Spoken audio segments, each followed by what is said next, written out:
ಅರ್ಜಿ ಕೊಟ್ಟಗಿಸಿಂದ ಶಿಕ್ಷಣ ಇಲಾಖೆಯ ಪ್ರಿನ್ಸಿಪಾಲ್ರು ಮುಂಚೆ ಇರ್ತಕ್ಕಂಥವ್ರು ನೀವು ಹೆಂಗ್ ಜಾಗ ಅವರಿಗೆ ವರ್ಗಾಯಿಸಿದೆ ಅಂತಕ್ಕಂಥದ್ದು ಇವತ್ತ ಪ್ರಶ್ನೆ ಕಾಡ್ತಾ ಇದೆ ಎಲ್ಲರಲ್ಲಿ.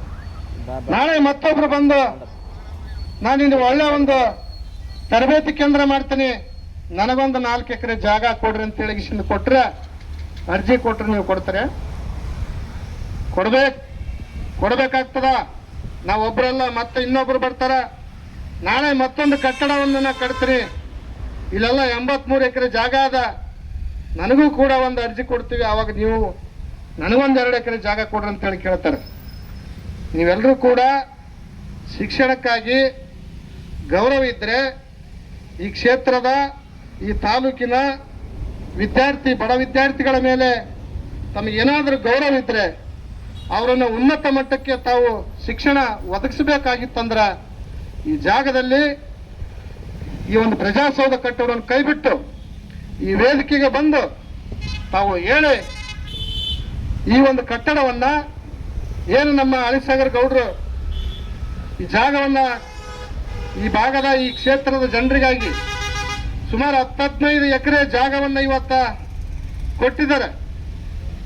ಯಾಕೆ ಕೊಟ್ಟರು?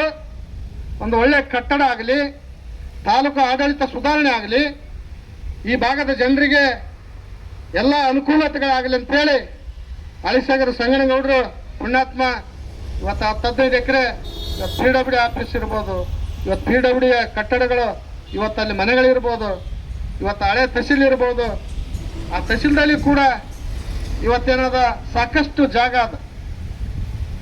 ಇವತ್ತು ಅವರು ನಾಳೆ ಪ್ರಶ್ನೆ ಮಾಡಿದ್ರ ತಾವು ಏನು ಉತ್ತರ ಕೊಡ್ತೀರಿ?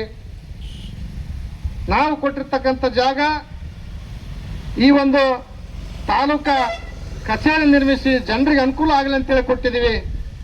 ಆ ಕೊಟ್ಟಿರ್ತಕ್ಕಂಥ ಪುಣ್ಯಾತ್ಮನ ಹೆಸರಾಕಿ ಇವತ್ತು ನೀವು ಪ್ರಜಾಸೌಧವನ್ನು ಕಟ್ಟ್ರಿ.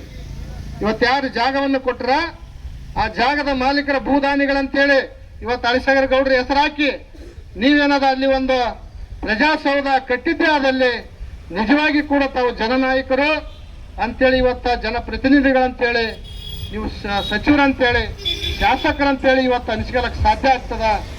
ಆದರೆ ಈ ಒಂದು ಮಂಡತನವನ್ನು ಬಿಟ್ಟು ಹಳೆ ತಹಸೀಲ್ ಜಾಗದಲ್ಲಿ ಪ್ರಜಾಸೌಧವನ್ನು ತಾವು ಕಟ್ಟಿ ಅಲ್ಲಿ ಜನರಿಗೆ ಹೃದಯ ಭಾಗದಲ್ಲಿ ಆ ಭಾಗದಲ್ಲಿ ಇರ್ತಕ್ಕಂಥ ಎಲ್ಲ ಜನರಿಗೆ ಕಚೇರಿಗೆ ಹೋಗ್ಲಿಕ್ಕೆ, ನಡ್ಕೊಂಡು ಹೋಗ್ಲಿಕ್ಕೆ ಹೊಸ ಬಸ್ ಸ್ಟ್ಯಾಂಡು, ಹಳೆ ಬಸ್ ಸ್ಟ್ಯಾಂಡು, ರೈಲ್ವೆ, ಹೊಸ ರೈಲ್ವೆ ಮಾರ್ಗ ಇವತ್ತೇನದ ದೇವನಹಳ್ಳಿ ಸ್ಟೇಷನ್ ಆಗ್ತಿದೆ, ಆ ಜಾಗಕ್ಕೂ ಕೂಡ ಅನುಕೂಲ ಆಗ್ತದೆ ಅಂತಕ್ಕಂಥ ಮಾತನ್ನ ನಾನು ಈ ಒಂದು ವೇದಿಕೆ ಮೂಲಕ ಅವರಿಗೆ ಮುಟ್ಟಿಸ್ತಾ, ಮತ್ತು ಈ ಒಂದು ಹೋರಾಟಕ್ಕೆ ಬಂದಿರತಕ್ಕಂಥ ಎಲ್ಲ ನನ್ನ ಆತ್ಮೀಯರಾಗಿರ್ತಕ್ಕಂಥ ಶಿಕ್ಷಣ ಪ್ರೇಮಿಗಳಿಗೆ ಮತ್ತೊಮ್ಮೆ ನಾನು ವಂದಿಸಿದ ನನ್ನ ಮಾತಿಗೆ ವಿದಾಯವನ್ನು ಹೇಳ್ತೀನಿ. ಎಲ್ಲರಿಗೂ ನಮಸ್ಕಾರ.